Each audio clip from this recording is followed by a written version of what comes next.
Mbak Pris, kalau untuk kegiatan di kantor mungkin seperti biasa ya, karena memang secara pribadi pun saya nggak pernah ambil WFH, memang setiap harinya WFO. Jadi mau sebelum dengan sesudah pandemi pun kegiatan di kantor seperti biasa. Mungkin itu Mbak.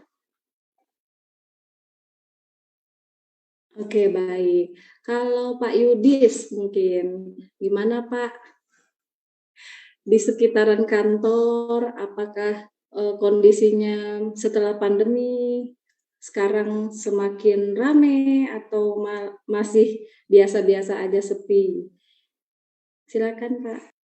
Baik Mbak, makasih. Oh kalau di di kantor nih makin hari makin rame ya. Saya lihat juga udah pada work from office, jadi nggak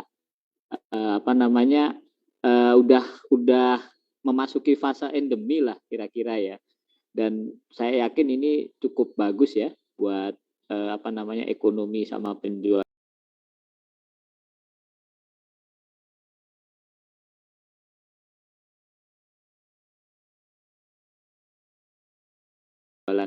energi kita ya di perusahaan. Saya lihat juga kalau di mall-mall udah mulai pada rame, udah tutupnya udah mulai normal lagi ya kayak dulu sebelum pandemi. Jadi semoga jadi harapan yang positif lah buat tahun ini. Itu Mbak Friska. Baik Pak, terima kasih. Sebelum memulai pertanyaannya, mungkin Mas Raswan sudah ada nih ya. Kita akan menyampaikan bahwa seluruh petugas PLN telah dilengkapi dengan protokol kesehatan pencegahan COVID-19 yang ketat termasuk vaksin COVID-19 dosis 1 dan 3 hingga dosis booster. Jadi petugas PLN juga dilengkapi dengan sistem manajemen keselamatan dan alat pelindung diri sebagai bagian dari penerapan kesehatan, keselamatan, keamanan, dan lingkungan atau K3L pada setiap pekerjaan.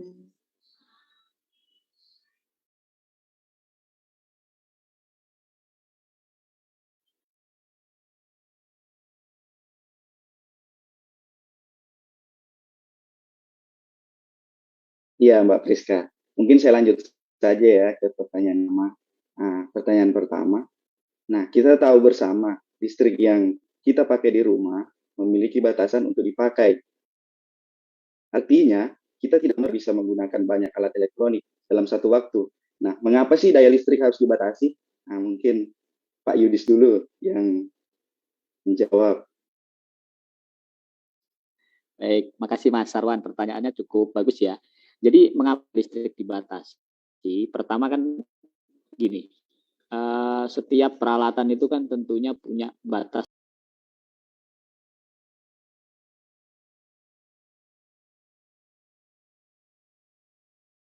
kemampuan ya. Kita ibaratkan dia kalau dia selang gitu, selang yang berisi air, tentunya kalau diisi air yang terlalu banyak, terlalu deras, tentunya akan pecah. Begitu juga dengan listrik gitu. Nah, listrik itu kan juga ada kabel, ada peralatan di situ. Nah, tiap-tiap peralatan itu punya batas kemampuan gitu. Nah, kenapa punya batas kemampuan? Ini ada hubungannya dengan tentunya dengan keselamatan keselamatan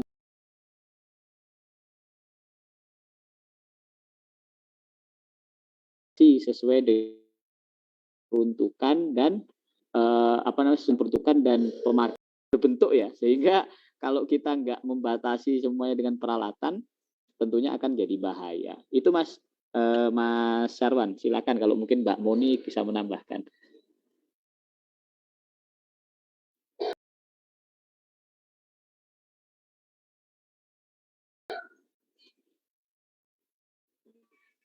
Terima kasih Pak. Mbak Moni mau menambahkan. Ya, mungkin yang dikatakan Mas Yudis memang benar ya. Kalau untuk daya listrik itu harus dibatasi, karena kalaupun nggak dibatasi, takutnya menimbulkan kejadian yang tidak diharapkan, misalkan rumahnya kebakaran atau ada masalah konsleting listrik, itu kan juga membahayakan untuk rumah pribadi ataupun tetangga di sekitarnya. Mungkin seperti itu, Mas.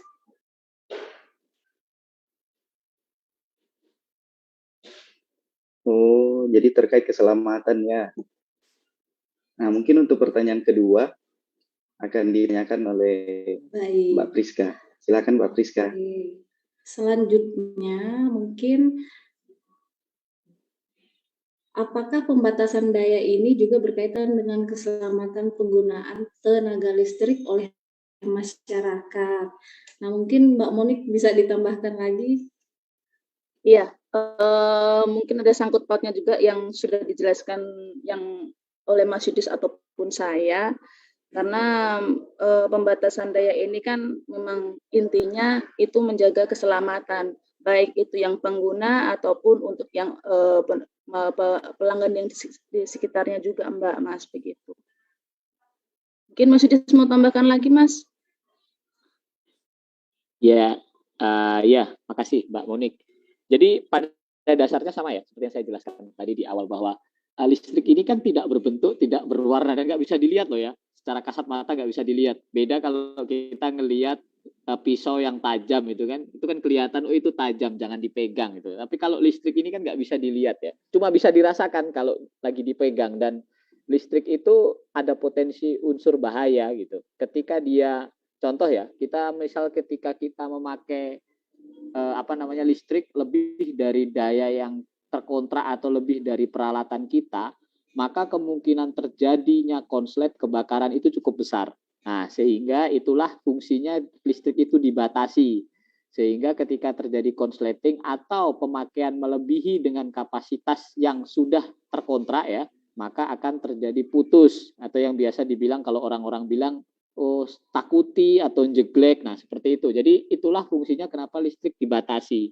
Itu, Mbak. Jadi memang hubungannya erat sekali dengan keselamatan penggunaan energi listrik baik di rumah maupun di masyarakat pada umumnya. Itu, Mbak. Ya, makasih Pak. Berarti emang informasi ini harus diketahui masyarakat karena emang sangat mempengaruhi juga pelayanan PLN yang maksimal untuk pelanggannya. Apalagi di rumah kan sekarang elektronik juga digunakan, pelanggan-pelanggan PLN makin banyak dan mungkin mereka konsumsi listriknya semakin meningkat tiap tahunnya ya Pak ya. Iya betul Mbak.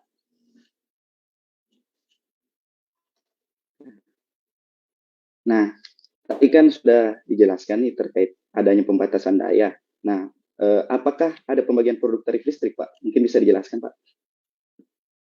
Pembagian produk, iya. Jadi gini, kalau ditanya pembagian produk kalau berdasarkan produk kita ada namanya produknya itu banyak jenisnya ya. Yang kalau produk berarti kita membaginya menjadi listrik subsidi dan non subsidi ya. Kalau berdasarkan jenis pembayaran, biasanya kita bagi menjadi prabayar sama pasca bayar. Nah, seperti itu. Jadi produk PLN ini walaupun berupa jasa, tapi banyak jenisnya gitu. Kalau berdasarkan segmen tegangan yang digunakan, kita baginya menjadi pelanggan tegangan menengah, tegangan rendah, sama tegangan tinggi. Jadi seperti itu. Jadi banyak sih istilah yang yang di PLN terkait dengan pembagian produk listrik itu, tergantung permintaannya ya. Permintaannya produk apa yang dimaksud itu, gitu Mas. Jadi kalau ditanya produk, mungkin lebih tepatnya produk listriknya adalah kalau berdasarkan harga ya, bisa dibuat subsidi dan non subsidi lah, seperti itu Pak, Mas. Jadi memang banyak Pak ya pembagian produknya. Selain pembagian produk tadi, apa saja sih golongan tarif listrik yang bisa dinikmati Pak? Atau mungkin Mbak Monik bisa menjawab. Ya, kalau untuk golongan tarif listrik itu ada banyak sih. Cuman memang rata-rata sebagian besar itu pengguna tarif rumah tangga itu yang pertama, yang paling banyak yang dipakai oleh pelanggan. Jadi ada rumah tangga, ada tarif sosial itu untuk misalkan tempat ibadah, rumah sakit, begitu. Terus ada untuk tarif bisnis, tarif industri, terus ada tarif untuk pemerintah atau PJU atau traksi. Cuman kalau untuk traksi mungkin di sini tidak ada ya kalau untuk di Manado. Jadi itu sih Mas untuk pembagian golongan tarif listrik itu ada rumah tangga, sosial, bisnis, industri, pemerintah. Mungkin itu saja Mas. Pak Yudis mungkin ada tambahan.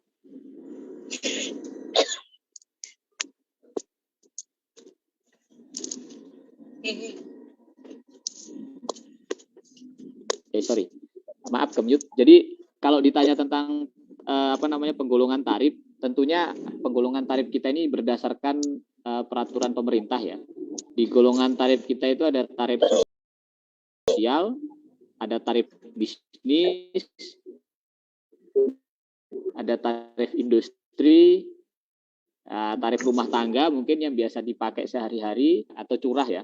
Nah mungkin kalau curah ini biasa dipakai di kawasan-kawasan yang memang membutuhkan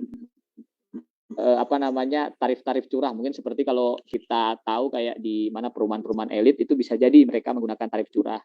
Seperti itu Mas.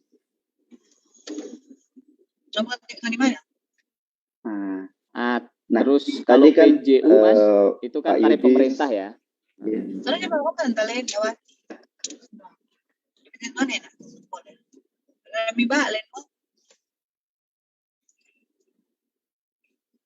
Baik.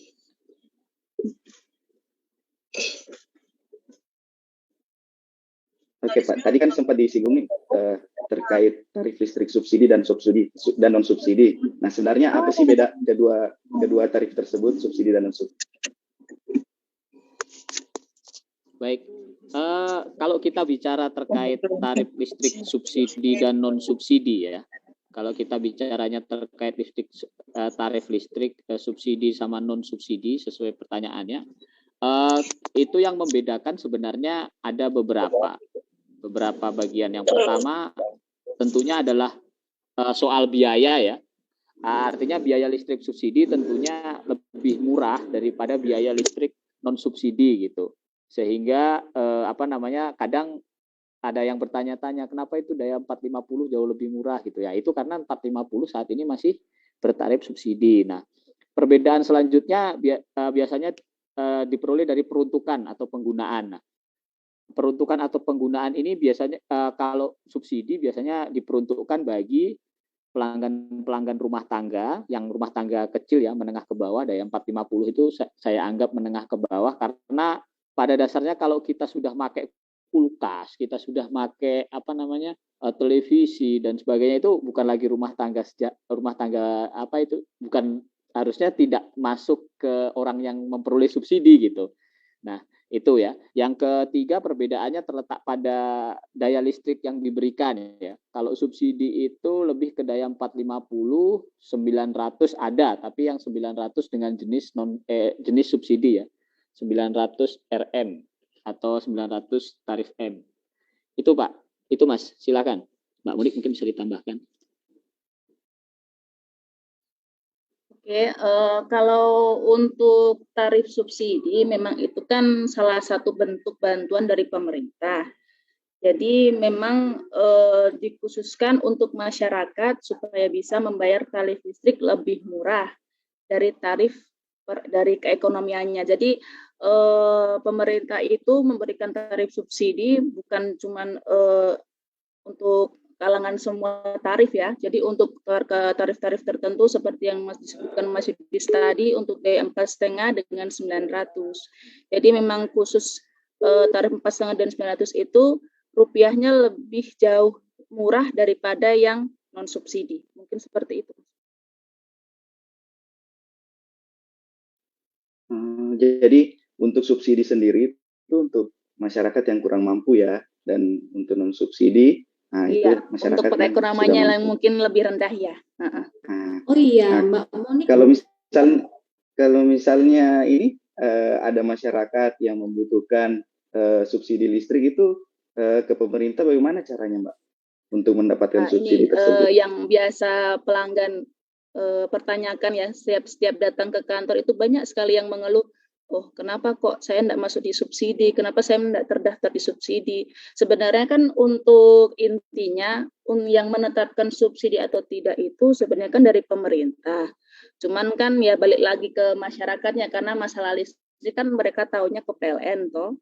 Jadi kalau untuk mendapatkan subsidi itu pelanggan bisa mendaftar ke kelurahan setempat.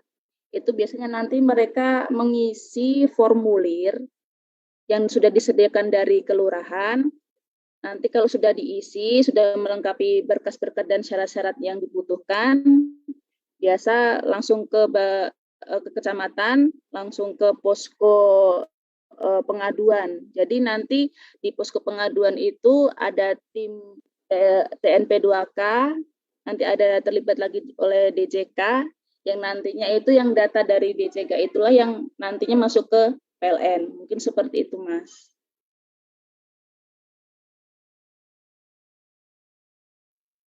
Mungkin Mas Yudis mau tambahkan, Mas, adakah yang kurang dari cara mendapatkan subsidi ini, Mas? Biasanya banyak sekali ini pelanggan-pelanggan tanya-tanya soal subsidi. Baik, Mbak Monik, teman-teman, saya tambahkan sedikit ya. Jadi selain cara manual tadi, pelanggan-pelanggan itu bisa mendapatkan informasi apakah dia mendapat subsidi atau tidak, itu bisa download aplikasi Peduli. Nah, di dalam aplikasi Peduli ini nanti bisa ada banyak fiturnya ya. Fiturnya itu bisa cek nik masuk ke basis data terpadu atau tidak gitu ya. Artinya kalau dia masuk basis data terpadu, kemungkinan dia akan dapat tarif subsidi gitu. Nah, selanjutnya juga bisa melakukan pengaduan di situ gitu.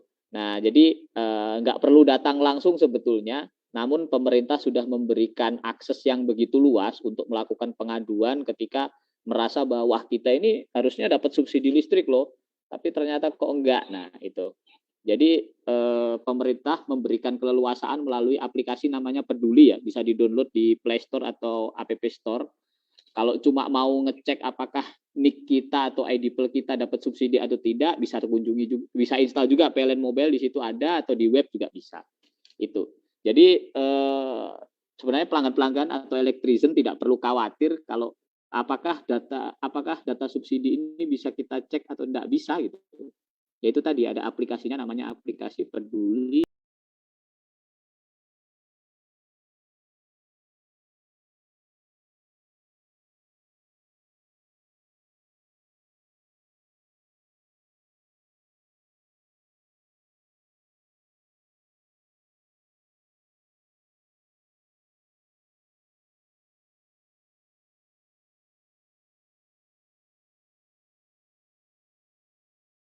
Silakan bisa ngecek, oh ini udah, silakan download, silakan melakukan pengaduan di Peduli itu.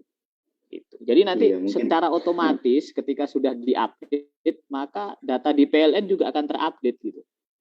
Kalau misal dari pemerintah atau data dari basis data terpadu tadi bilangnya, ini dapat nih subsidi, nanti data di PLN itu juga akan terupdate.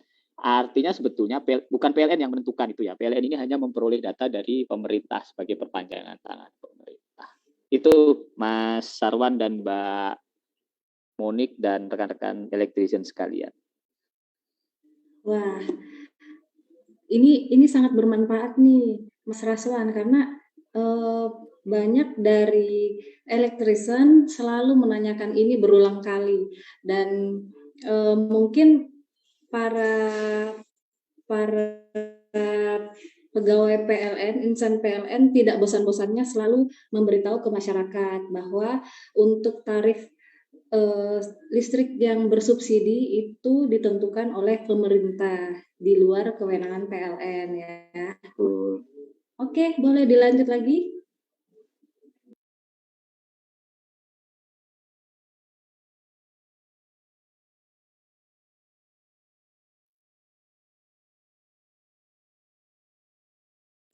Baik, Mbak Monik, bisa dengar? Ya. Oke, dari sisi idealnya mungkin pemakaian untuk rumah tangga, bisnis kecil, industri kecil, apa ada rekomendasi khusus dari sisi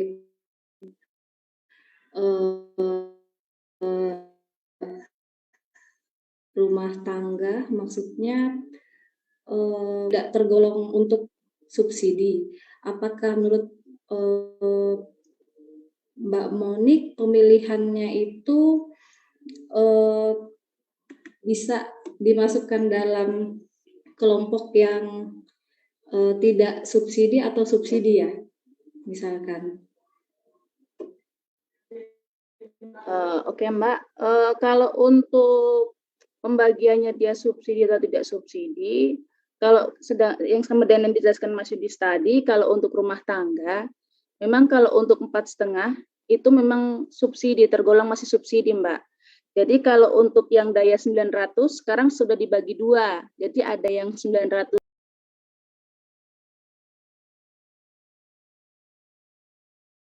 subsidi dengan yang non subsidi. Jadi yang masih tergolong di subsidi itu misalkan tarif sosial, tarif bisnis, tarif industri daya 5.500 itu masih disubsidi oleh pemerintah. Untuk daya setelah itu, misalkan daya untuk 6.600 ke atas, itu sudah bukan tarif non subsidi. Jadi untuk penggolongannya kan tadi sudah dijelaskan, dia sebelum biasanya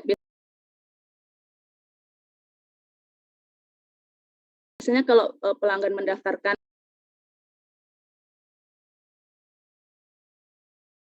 daya 900, mungkin seperti itu Mbak Pris. Baik, berarti minimalnya kalau non subsidi itu daya 900 ya? Iya, 900 non subsidi. Oke, berarti elektrician perlu dicatat nih, kita minimal daya 900 kalau memang kita tidak termasuk penduduk yang tersubsidi. Nah, selanjutnya Pak Yudis mungkin, karena penonton kita nih paling banyak pelanggan rumah tangga, apa ada tips terkait pemilihan barang elektronik untuk rumah tangga dan pilihan ideal dayanya agar kita bisa lebih optimal dalam memanfaatkan listrik untuk kehidupan sehari-hari? Baik Mbak, terima kasih. Kalau tips memilih peralatan elektronik ya, tips memilih peralatan elektronik ya. Jadi kalau ditanya saya sebagai orang PLN tentunya saya suka kalau elektrisian memilih peralatan elektronik yang banyak menggunakan energi listrik ya, kan meningkatkan penjualan PLN gitu ya. Tapi kalau kita bicara terkait bagaimana memilih tips yang baik dan benar, tentunya pilih peralatan-peralatan elektronik yang memang punya tagline hemat energi ya. Kalau mungkin elektrisian mau berniat menghemat ya, itu pilihan paling utama. Kan sekarang banyak tuh peralatan-peralatan listrik yang tertulis tagline-nya AC hemat listrik berapa watt gitu kan. Nah, idealnya kalau sebelum elektrisian memilih peralatan listrik, tentunya harus disesuaikan dengan daya di rumahnya masing-masing gitu. Jadi jangan sampai daya di rumah ini tidak sebanding dengan peralatan listrik yang kita pilih gitu. Akibatnya yaitu tadi yang seperti dijelaskan di awal, kalau tidak takuti berarti nanti MCB-nya turun-turun atau pembatasnya turun-turun gitu. Nah, bisa berakibat konsleting juga bisa, karena memang penampang kabel terus peralatannya didesain untuk daya yang sesuai dengan yang terkontrak gitu. Nah, jadi saran saya kepada semua elektrisian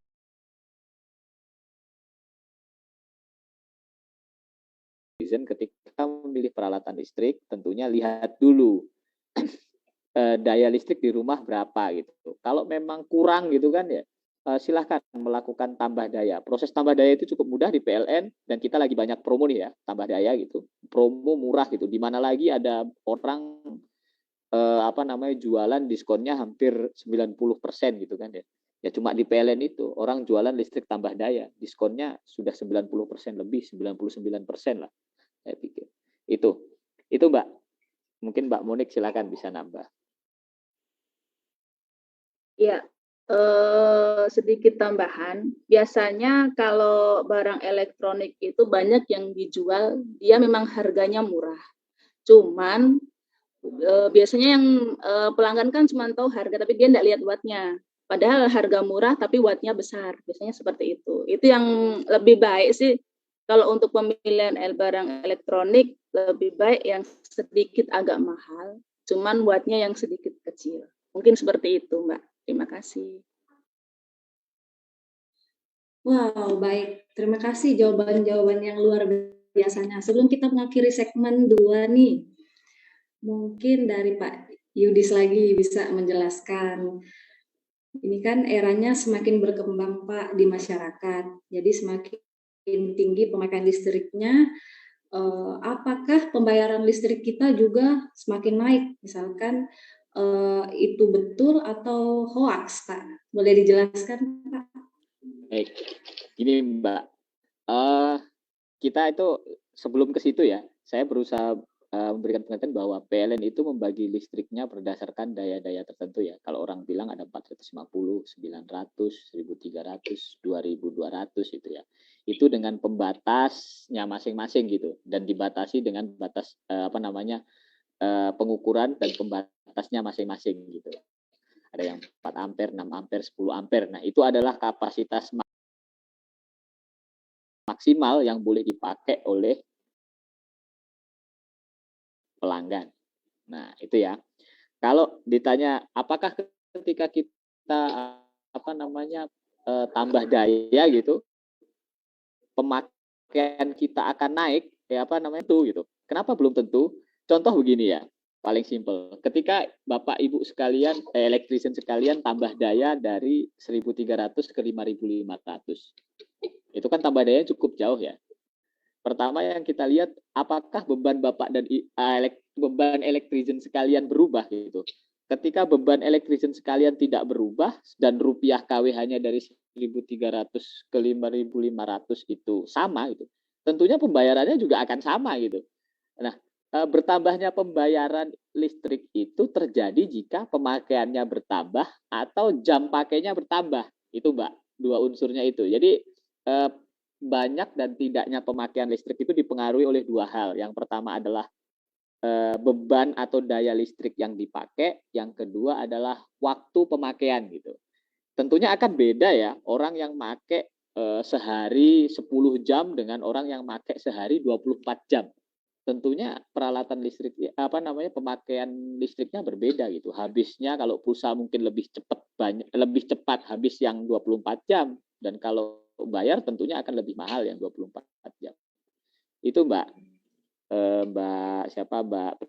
Rizka ya. Oke, baik Pak, terima kasih jawabannya. Karena banyak dari elektrisian tadi juga bertanya, kenapa kok tetangga saya sama dayanya, tapi kok saya lebih banyak pengeluarannya. Itu tadi sudah dijelaskan bahwa tergantung dari pemakaiannya, waktu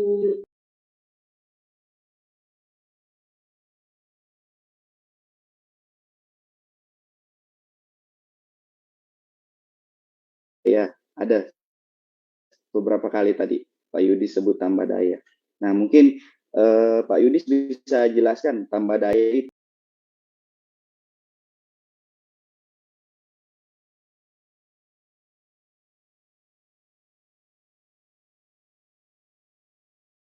seperti apa sih? Dan apakah ada biaya yang harus dikeluarkan ketika melakukan tambah daya? Nah, mungkin bisa dijelaskan, Pak Yudis. Baik, Mbak. Baik, Mas.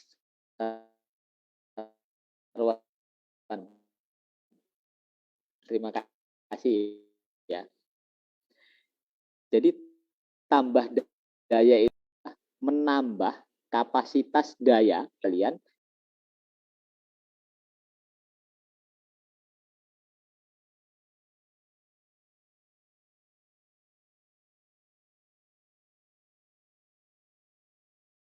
ke daya nih. Kita langsung bilang ada biaya, ada biayanya, berbeda tergantung kita mau tambah daya ke berapa gitu kan. Nah, kalau saat ini PLN punya banyak promo tuh. Promonya ada yang Lebaran Ceria, terus ada yang Ramadan Berkah, terus ada yang nyaman kompor induksi. Nah,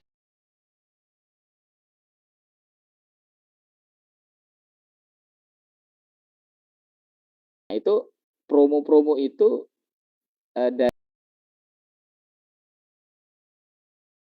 dari yang biaya harusnya misal 3 juta 4 juta cuma hanya 150.000.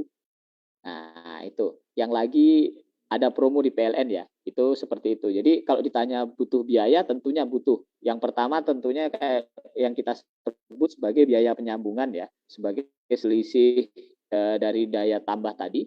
Yang kedua, kalau dia pelanggan pasca bayar, tentunya ada biaya uang jaminan langganan ya. Tapi kalau pelanggan prabayar tidak ada biaya. Tiga, materai ya, biasanya materai itu 10.000 itu harus selalu ada sebagai bagian dari perjanjian jual beli tenaga listrik. Itu sih Mas. Jadi intinya tambah daya di PLN itu murah sekarang ya.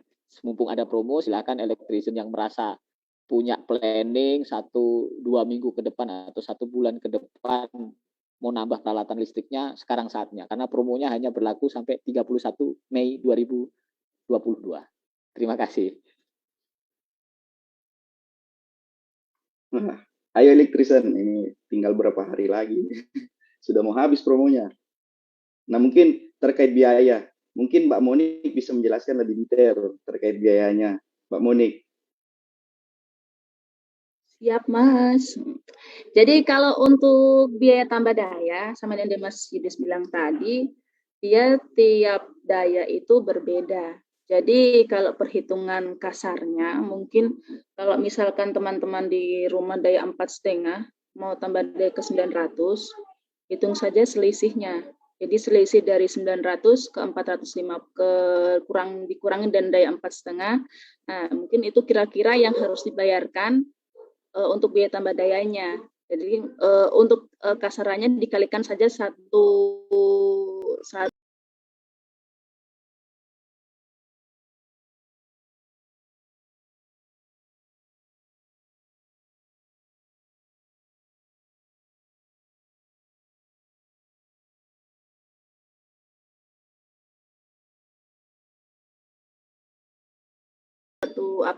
tambah dayanya itu gunakanlah, maksudnya manfaatkanlah promo ini sebaik-baiknya. Karena kan cuma sampai di tanggal 31 Mei, tinggal 5 hari lagi ini. Mungkin itu, Mas. Wah, promonya lumayan ya, Mbak ya. Ya, Mas, saya tambahin lumayan Mas. sekali. Ya, saya tambahin dikit, Mas.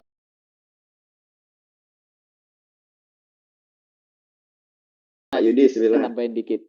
Ya. Jadi kalau elektrisian semua pengen mengetahui berapa sih biaya tambah daya gitu ya normalnya. Kalau tadi kan hitung-hitungannya Mbak Monik, mau ngitung kan susah ya. Oh, bukan susah sih, mau ngitung kelamaan gitu ya. Silahkan ini aja, download PLN Mobile. Nah, di situ ada fitur simulasi. Nah, simulasi itu ada semuanya di situ. Jadi kalau misal Bapak Ibu mau tambah daya dari 1.300 ke 2.200 atau dari 2.200 ke mungkin daya yang lebih besar lagi, silakan. Di situ ada fiturnya gitu. Nah, itu fitur untuk mengetahui berapa biaya normal untuk tambah daya. Nah, tapi kalau tadi itu yang dibilang Mbak Monik sama saya di sebelumnya, kita lagi ada promo. Nah, promonya juga hanya bisa dilakukan melalui PLN Mobile. Jadi semua elektrisian semua kalau memang mau dapat promo, dapat segala kemudahan PLN dalam satu genggaman, silahkan install PLN Mobile. Nah, itu salah satu super apps PLN ya, untuk semakin mendekatkan diri dengan pelanggan. Sehingga pelayanan kita semakin bagus, semakin terbuka ya, terbuka dan transparan lah, intinya seperti itu, Mas.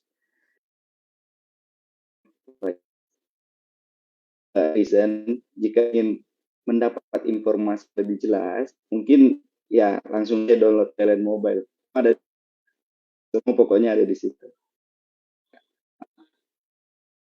Nah, selanjutnya, kalau misalnya pelanggan bermohon tambah daya, itu pelanggan mendapatkan fasilitas apa saja, Pak? Atau pelanggan itu mendapatkan apa saja ketika melakukan tambah daya? Mungkin bisa dijelaskan. Baik, Mas. kalau ditanya pelanggan mendapatkan apa saja ketika melakukan tambah daya. Yang pertama adalah tentunya sebelum dia mendapatkan dayanya, tadi kan saya bilang ya di awal bahwa peralatan listriknya itu disetting gitu sesuai dengan daya kontraknya, sehingga pertama sebelum dayanya tertambah yang dia dapatkan adalah penggantian peralatan untuk membatasi dayanya sesuai dengan daya kontrak barunya supaya aman dulu nih. Nah, baru kemudian dia bisa mendapatkan daya tambahnya, apa namanya, penambahan dayanya gitu. Daya barunya dia bisa dapat setelah kita melakukan penggantian peralatan terhadap daya lama menjadi daya baru. Seperti itu, Mas. Jadi yang didapat ada dua. Yang pertama adalah peralatan yang baru sebagai bagian dari proses penambahan daya. Yang kedua adalah daya yang baru itu tadi. Nah, kalau kadang kan ada mungkin pelanggan-pelanggan yang kita sama si itu aja lah, nggak ke PLN lebih murah. Nah, itu bisa jadi tambah dayanya tidak legal gitu, alias ilegal, sehingga ada kemungkinan peralatannya tidak diganti. Nah, tidak diganti efeknya apa? Itu tadi yang saya bilang di awal, maka bisa menimbulkan bahaya terhadap penggunaan energi listrik itu. Selain bahaya tentunya ada undang-undang yang dia langgar. Nah, itu Mas. Seperti itu ya. Baik, Mas. Nah, udah jelas sekali ya. Iya. Mas Arwan, sorry. Jadi gini Pak, misalkan ini kan sudah ada promo tambah daya, terus didiskon pula dan segala macam. Misalkan pada suatu saat nih sudah tambah daya, tadi batasnya kan bisa sampai 11.000 ya untuk tambah dayanya, promo tambah dayanya. Misalkan suatu ya listrik. Nah, apakah ada layanannya di PLN? Silakan Mbak Monik kalau mau dijawab. Biar lebih enak aja. Ya. Kalau untuk mau diturunkan daya, jadi sebelum bermohon untuk tambah daya, bagusnya memang baca dulu ya syarat dan ketentuannya. Karena kalau untuk turun daya, kalau sudah diproses tambah daya, dia harus menunggu minimal 1 tahun untuk turun lagi ke daya sebelumnya. Itu biasanya kalau begini, kalau electrician bisa, kalau Mbak saya mau turun daya, bisa. Cuman kalau saya tanya dulu untuk dayanya daya berapa. Karena kebanyakan kan rata-rata daya 2.200 mau turun ke 1.300. Kan rasa rugi. Sudah bayar 150.000 terus mau turun ke 1.300 lagi. Gitu. Jadi kalau untuk turun daya itu memang enggak bayar. Tapi kalau untuk tambah daya lagi, bayar lagi. Dan untuk pemakaian pun kalau misalkan dari 2.200 ke 1.300, takutnya nanti kalau di pelanggan, di lokasi pelanggan itu enggak mampu, kan otomatis dia langsung trip untuk MCB-nya. Jadi mau enggak mau kan pelanggan harus tambah daya lagi ke daya yang dia baru tambah daya. Mungkin seperti itu Mbak Pris kalau untuk turun daya. Yang biasa pelanggan-pelanggan tanya, Mbak boleh enggak turun daya? Boleh. Cuman saya lebih spesifikan lagi, maksudnya turun dayanya seperti apa? Kenapa mau turun daya? Karena rupiah per kWh misalkan dari 2.200 ke 1.300 itu sama. Tidak ada bedanya dengan daya 1.300. Jadi kalau mau turun daya dari misalkan dari 5.500 ke 1.300, itu rupiah per kWh-nya sama. Jadi kalau dari segi saya sih kalau melihat dari pelanggan seperti itu kita rasa rugi begitu. Oh Pak. iya. Sudah tambah daya ke 5.500 turun lagi ke 1.300 padahal rupiah per kWh-nya itu sama. Oh iya, berarti kita akan rugi ya Mbak ya. Misalkan pada saat dari 5.500 terus tiba-tiba misalkan rumah saya mau di 2.200 turun 2.200, itu sangat rugi ya karena harganya sama ternyata. Sama harga rupiah per kWh untuk daya 5.500 dan 2.200 seperti itu. Oh iya, baik. Untuk case yang sama mungkin pernah dialami Mas Sarwan mungkin di Tahuna gimana Mas? Lebih spesifikan lagi pernah dialami Mana Mbak? Mohon maaf, bisa diulangi lagi tadi. Mungkin ada sharing-sharing di Tahuna gimana Mas? Ada kejadian yang mau turun daya juga atau? Oh iya, baru tadi siang sih. Itu ada pelanggan, salah satu pelanggan datang untuk bermohon untuk bermohon diturunkan dayanya karena sebelumnya oma-oma itu sebelumnya di rumahnya rame, terus sekarang sudah enggak ya, jadi si ibunya minta tolong diturunkan dayanya ke yang awalnya 2.200, dia minta turun ke 1.300. Tapi setelah dijelaskan seperti Mbak Monik jelaskan tadi, bahwa rupiah per KWH di 1.300 dan 2.200 itu sama, akhirnya si ibunya tadi tidak jadi melakukan turun daya. Gitu. Oke, langsung Kalau saja.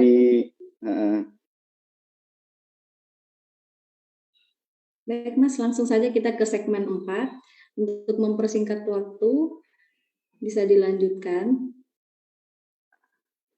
Oke, tadi kan sudah dijelaskan terkait tambah daya. Nah, bagaimana misalnya kalau saya sebagai pelanggan membutuhkan daya yang sedikit besar, tapi cuma sementara. Nah, tidak, saya misalnya di rumah mungkin saya ada acara kawinan, atau di rumah saya mau melakukan renovasi rumah yang membutuhkan daya yang lumayan besar, tapi cuma temporer, entah selamanya. Nah, mungkin bisa dijelaskan, Pak. Baik, Mas Arwan, terima kasih ya. Jadi kadangkala kita hanya membutuhkan daya-daya besar secara temporer ya. Memang itu lumrah terjadi ya, terutama di kehidupan di saat ini ya. Misal kita mau adakan hajatan atau kemudian kita ngundang tukang ke rumah buat bikin pagar, terus tukangnya bilang, Pak kita butuh daya listrik untuk menghidupkan mesin las kita gitu ya. Nah, untuk hal-hal tersebut PLN punya solusi, yaitu solusinya namanya layanan multiguna. Nah, layanan multiguna ini solusi kebutuhan listrik bagi pelanggan ataupun non pelanggan. Jadi buat elektrisian semua yang membutuhkan listrik daya dengan daya yang cukup besar secara temporer bisa menggunakan layanan multiguna ini. Nah, batas daya maupun jangka waktu layanannya tentunya bisa ditentukan oleh pemohon sendiri. Nah, ini yang bikin layanan ini cukup fleksibel, walaupun mungkin secara rupiah harus sedikit lebih mahal ya, karena fleksibilitas layanan tadi menyebabkan harganya sedikit mahal. Ya sama kayak orang bilang ya, ada harga, tentunya ada rupa, seperti itu. Jadi layanan multiguna ini memang sedikit lebih mahal, namun dari sisi fleksibilitas sama daya disesuaikan dengan permintaan dari pemohon atau elektrisian sekalian. Jadi seperti itu Mas Sarwan, Mbak Atalia. Jadi ada namanya layanan multiguna kalau di PLN disebutnya. Itu Mas. Terima kasih. Nah, untuk layanan itu sendiri, Pak, apakah cuma ditujukan untuk pelanggan PLN atau bagaimana, Pak? Baik Mas Satwan, sama seperti yang saya jelaskan di awal. Jadi solusi layanan multiguna ini adalah solusi layanan untuk pelanggan maupun non pelanggan. Artinya yang belum jadi pelanggan pun boleh gitu. Silahkan yang belum jadi pelanggan pun boleh kita untuk layanan multiguna ini. Jadi mau dia pelanggan PLN atau belum jadi pelanggan PLN bisa menggunakan layanan multiguna ini. Makanya saya bilang tadi kenapa layanan multiguna ini adalah layanan yang cukup fleksibel ya, seperti itu, karena bisa dipakai oleh pelanggan PLN ataupun bukan pelanggan PLN. Selain itu pelanggan atau pemohon bisa menentukan batas daya maupun batas waktu yang diinginkan untuk aliran listrik tersebut. Itu Mas Sarwan dan Mbak Atalia dan elektrisian sekalian. Oke, baik. Makasih Pak. Untuk selanjutnya Mbak Moni, karena lebih terkait ke pelayanan pelanggan ya. Kisaran misalkan layanan multiguna pilihannya daya dari berapa sampai berapa, Mbak? Terus bisa dijelaskan harganya mungkin per harinya berapa biar elektrisen juga pada tahu. Seperti itu, Mbak. Oke Mbak Pris, saya bantu jelaskan. Kalau untuk multiguna itu dayanya semua daya ada dari 450 sampai daya maksimalnya itu ada. Mau minta daya berapa pun tetap PLN layani. Jadi kalau untuk harga itu tergantung dari daya dan berapa lamanya dipakai. Jadi misalkan kalau di daya 3.500 atau di 5.500 untuk satu harinya itu sekitar kurang lebih ya 150 untuk satu harinya. Jadi kalau untuk multiguna lebih bagusnya dia dayanya harus di atas daya kontrak. Jadi misalkan di rumah daya 900. Jadi misalkan kalau ada acara misalkan ulang tahun atau acara orang menikah itu disarankan lebih dari daya 900, misalkan di daya 5.500 atau di 3 fase atau mulai dari daya 6.600 atau 10.600. Itu juga nanti harganya pun menyesuaikan dengan daya yang dipilih. Mungkin seperti itu. Tapi kalau untuk multiguna rata-rata dia kalau satu harinya itu kalau daya 5.500 itu sekitar 150.000. Mungkin begitu Mbak Pris. Oh ya, berarti misalkan nih Mbak Monik, kalau misalkan tiba-tiba pelanggan PLN atau calon atau belum pelanggan lah, mau mendadak tiba-tiba untuk lostrum, apakah bisa dilayani oleh petugas kami? Silakan. Pasti bisa Mbak. Kalau untuk layanan multiguna itu mau hari Sabtu atau hari Minggu tetap bisa dilayani. Kan kita masih bisa mendaftar lewat PLN Mobile juga. Jadi bisa dipantau juga untuk permohonannya sampai petugas penyambungan datang ke lokasi. Mungkin seperti itu. Ya, berarti selalu bisa dalam 7 hari ya, Mbak Iya, ya? bisa, iya. Oke, perlu dicatat nih elektrisen kita itu PLN itu akan melayani multiguna 7 hari. Jadi bisa permohonan lewat PLN Mobile langsung. Download sekarang berarti. Oke, lanjut. Mas Sarwan mungkin? Mbak Atalia, saya tambahin ya. Jadi bukan cuma layanan multiguna ya yang bisa 24 jam gitu. Semua layanan PLN itu bisa diakses selama 24 jam ya, termasuk pasang baru, tambah daya itu bisa 24 jam tentunya melalui PLN Mobile. Ya, jadi bukan cuma bukan cuma multiguna tapi semua. Jadi semua layanan PLN itu basisnya bisa dilakukan selama 24 jam karena semua bisa via handphone sekarang gitu. Termasuk pengaduan terhadap gangguan maupun pengaduan komplain non teknis gitu bisa dilakukan oleh elektrisen selama 1x24 jam, dan tentunya nanti akan ada petugas yang merespon ya, baik dari call center ataupun mungkin bisa langsung pegawai PLN langsung gitu, tergantung urgensi dari masalahnya. Jadi layanan PLN itu 24 jam ya, karena semua sudah dalam satu genggaman yaitu di PLN Mobile. Wow, luar biasa sekali ya Pak ya PLN. Karena semuanya hanya dalam satu genggaman Pak ya. Jadi kita itu tidak perlu repot-repot lagi harus ke kantor PLN langsung atau repot lagi untuk harus ketemu ke petugas-petugas PLN. Sekarang dengan satu genggaman aja, dengan lewat HP kita bisa melapor gangguan ataupun keluhan dan permohonan.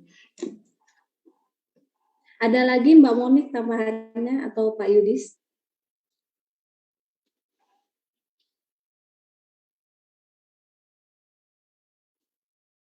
Cukup itu sih Mbak. Seperti yang dijelaskan sama Mas Yudis tadi. Oke, kita lanjut saja. Mas Sarwan nih mungkin ada pertanyaan selanjutnya. Silahkan. Baik, ini ada case sendiri sih dari elektrisen. Nah, biasanya itu ada tukang las atau yang menyewakan sound system menawar paketan yang sudah include biaya dengan sambungan listrik multigunanya. Nah, ini memang bekerja sama dengan PLN kah atau seperti apa? Mungkin bisa dijelaskan Pak Yudis. Baik Mas Sarwan, terima kasih. Ini pertanyaan yang cukup menarik ya. Saya pikir ini juga nanti bisa jadi opportunity buat PLN ya, atau mungkin bahkan beyond KWH ya buat PLN gitu. Jadi sebetulnya tukang organ dalam kurung tukang organ ataupun sound system dan sebagainya yang bekerja sama langsung ini secara tertulis ya dengan PLN terkait dia bisa nyambung multiguna. Nah, ini elektriknya perlu berhati-hati ya. Karena ketika dilakukan oleh orang yang tidak profesional ya, pekerjaannya adalah lebih banyak berkecimpung dalam sound system, tentunya dia akan lebih ahli soal sound system, ya kan?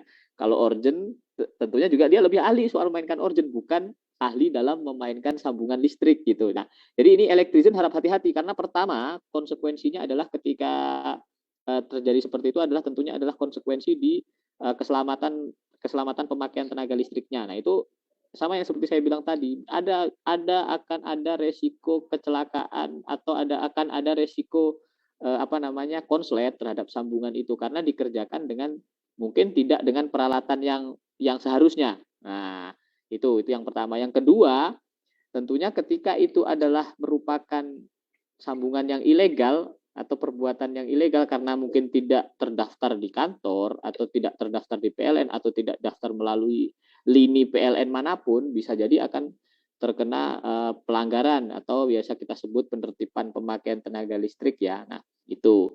Nah, dari pertanyaan Mas Sarwan ini saya jadi kepikiran kenapa ya enggak kita sendiri PLN itu buat divisi gitu ya yang satu kali gitu nyewain organ plus listriknya gitu ya, atau nyewain sound system plus listriknya.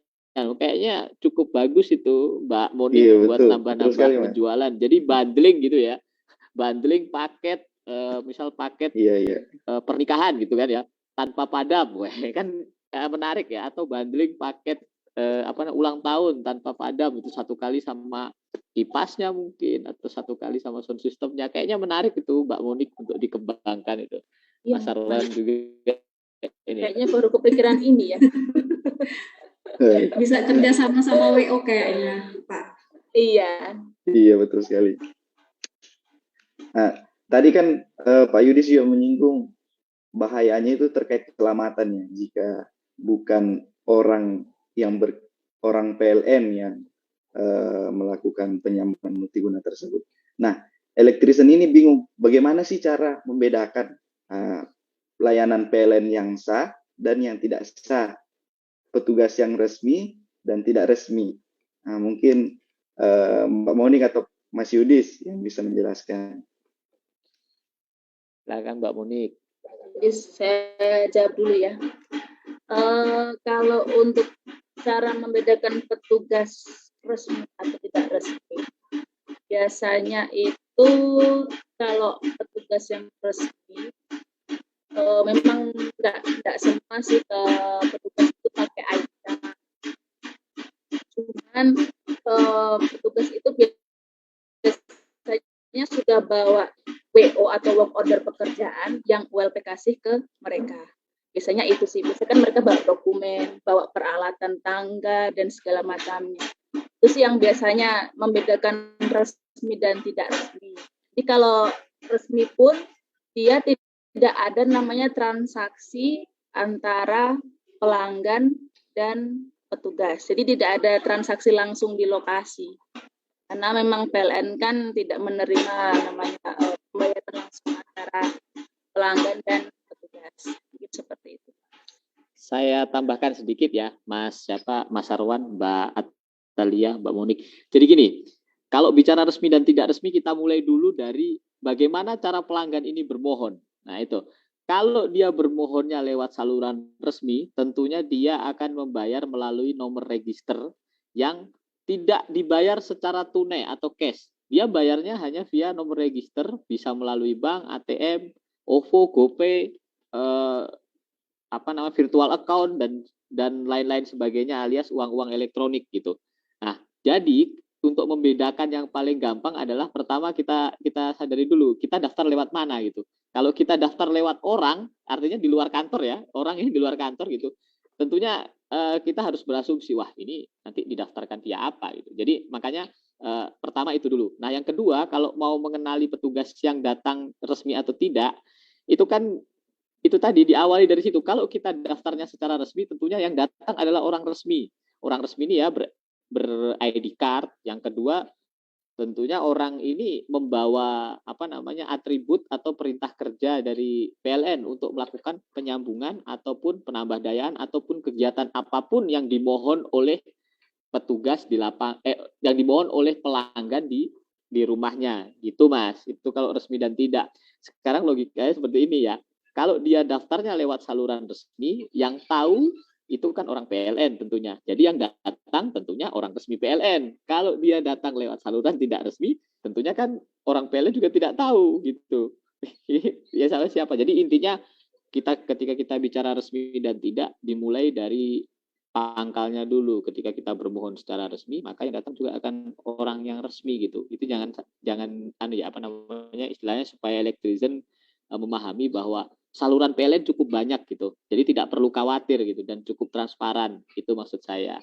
Jadi membedakannya gampang, silahkan lihat ID card-nya, silahkan diminta, Pak ada perintah kerjanya, Pak ada work order-nya, Pak mohon ditunjukkan name tag-nya atau ID card-nya. Nah, itu adalah petugas resmi PLN. Kalau dia tidak bisa menunjukkan, silahkan diminta pulang saja. Karena ada kemungkinan hal-hal yang tidak diinginkan nanti. Itu Mas Sarwan, Mbak Atalia. Wah, berarti tiap petugas PLN itu sudah dilengkapi dengan ID card dan work ordernya masing-masing dan BA-nya juga, Pak ya. Nah, dari para electrician pasti sangat mengenali petugas kalau memang permohonannya itu resmi. Jadi electrician sangat jelas ya. Jadi kalau electrician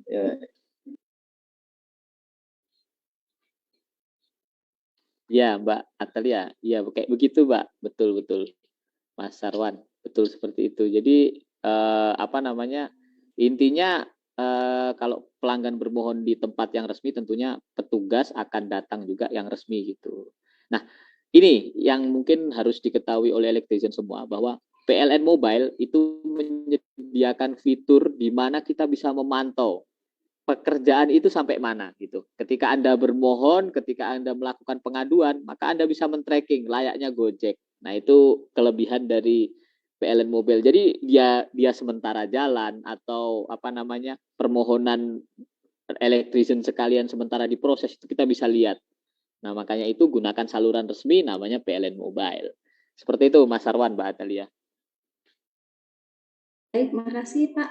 Untuk selanjutnya, mungkin karena tadi kita membahas tambah daya dan multiguna. Nah, dari Mbak Monik dulu ya kayaknya, yang sering melayani pelanggan juga langsung, itu disarankan yang mana Mbak untuk tambah daya atau multiguna? Ya, oke Mbak Pris. Kalau untuk pilih tambah daya atau multiguna, saya lebih cenderung ke tambah daya karena biayanya itu relatif lebih murah daripada multiguna dan pemakaiannya pun tidak ada jangka waktu. Jadi kalau multiguna kan ada jangka waktu nih, kalau misalkan mau pakai 1 minggu aja, 1 minggu. Jadi dihitunglah 1 minggu itu misalkan 150.000 kali 7 hari. Sedangkan kalau untuk tambah daya itu kan untuk selamanya. Jadi kalau pembayaran di muka misalkan untuk biaya normalnya misalkan sekitar 500.000 atau sama dengan yang biaya waktu multiguna itu boleh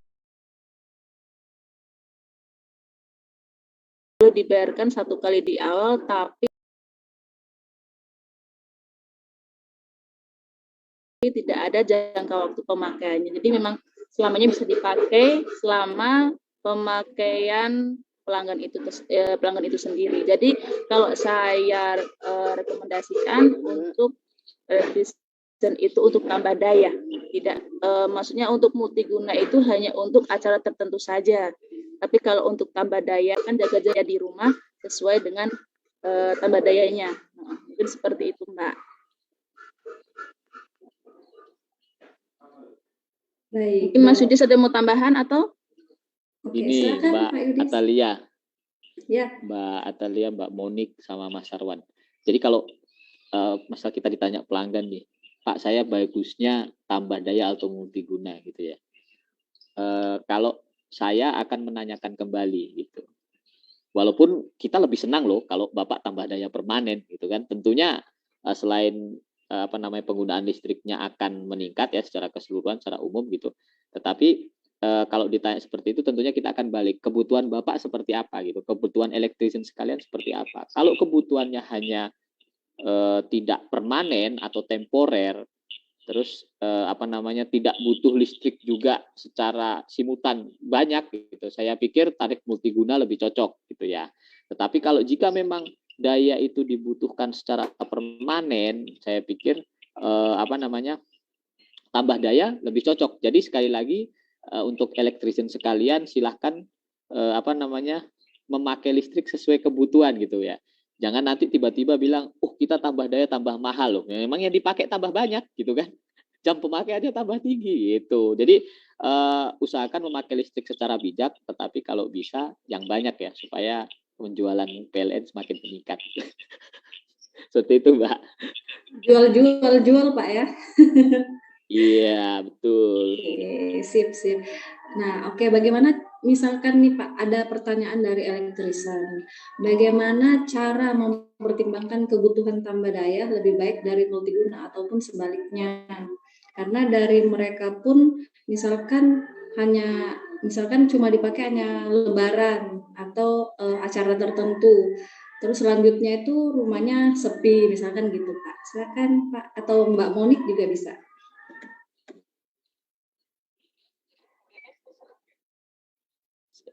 Ya, jadi gini Mbak, sama seperti yang saya jelaskan tadi di awal, kalau untuk membuat itu silahkan dicek lagi kebutuhan Bapak Ibu sekalian, kebutuhan elektrisian sekalian itu seperti apa gitu. Kalau kebutuhannya permanen dan tidak, silahkan kalau kebutuhannya permanen silahkan tambah daya gitu. Kalau kebutuhannya tidak permanen silahkan melakukan multiguna gitu. Contoh kalau misalnya kita hanya butuh ngelas pagar untuk temporari gitu, untuk tukang kita yang kebetulan kita minta kerja gitu. Ya, itu mending multiguna saja daripada harus tambah daya gitu. Jadi memakai dayanya sesuai kebutuhan pelanggan, jangan sampai hanya karena nafsu saja untuk tambah daya banyak gitu, nanti tiba-tiba mahal pengen turun lagi, padahal turun itu ada syaratnya gitu. Itu jadi elektrisian sekalian silakan menggunakan listrik sesuai dengan kebutuhan, tapi usahakan yang banyak ya. Oke, tentunya Pak, biar Oke, nah bisa juga elektrisian yang mau konsultasikan pemakaiannya, apakah butuh tambah daya atau enggak, itu langsung ke kantor PLN saja terdekat, atau ke orang-orang PLN juga bisa dibantu untuk konsultasikan kebutuhannya berapa sih dan estimasi perhitungan berapa wattnya di rumah dan pemakaiannya itu bisa langsung ke kantor PLN. Oke, untuk malam ini kayaknya sekian saja. Jadi terima kasih Mbak Monik dan Pak Yudis. Mungkin kita butuh closing statement yang terakhir dari narasumber kita yang kece-kece.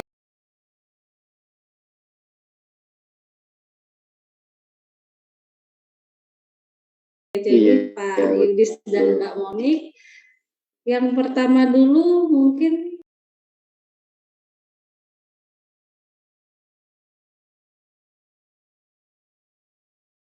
Mbak Monik, closing statement-nya silahkan. Ya, untuk para elektrisian yang sedang menonton, mumpung PLN ada promo tambah daya nih, jadi segeralah untuk memanfaatkan promo yang ada supaya listrik di rumah tidak mati-mati, tidak nanti kurang. Jadi itulah fungsinya untuk tambah daya. Mungkin seperti itu Mbak. Terima kasih. Jadi bisa pas-pas ya Mbak Ya, Monika. pas sesuai kebutuhannya ya. Betul. Oke, selanjutnya Pak Yudis dipersilahkan closing statement-nya Pak. Baik, terima kasih Mbak Atalia dan teman-teman Ranger ya. Jadi pertama gunakan listrik sesuai dengan kebutuhan ya, dan lebih bijak menggunakan energi listrik gitu ya. Karena energi listrik itu menyimpan potensi bahaya ya, selain potensi potensi untuk digunakan dengan baik, dia juga menyimpan potensi bahaya kalau peralatan yang kita gunakan tidak sesuai dengan standar. Itu satu ya. Yang kedua, layanan PLN ini sudah bisa diakses 1 kali 24 jam dari mana saja dan kapan saja melalui PLN Mobile, sehingga rekan-rekan elektrisian tidak perlu merasa bingung kalau mau mengadu atau konsultasi, bisa melalui PLN Mobile. Bahkan di PLN Mobile itu sudah terhubung ya dengan aplikasi namanya Listrikku terkait instalasi.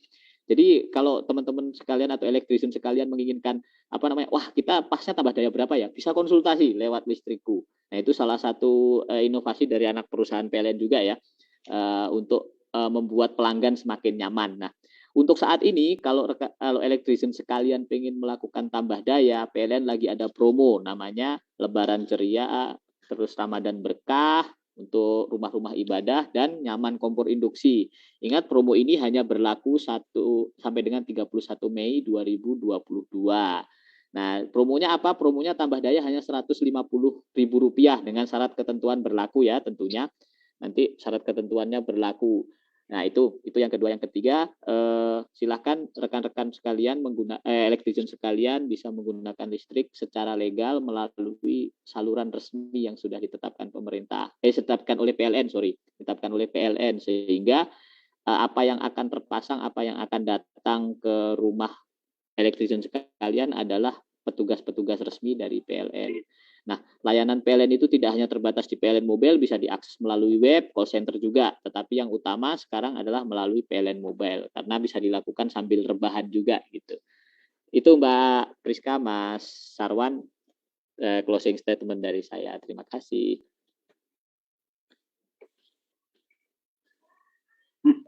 Baik. Nah, itu tadi Mbak Priska. Nah, kita sudah ada di penghujung acara. Nah, jadi pembahasannya tadi sangat banyak ya Mbak Priska ya. Mulai dari tambah daya, multiguna, sampai tadi ada aplikasi PLN Mobile yang semua ada dalam satu genggaman. Dan tadi baru-baru juga ada dijelaskan terkait aplikasi Listrikku.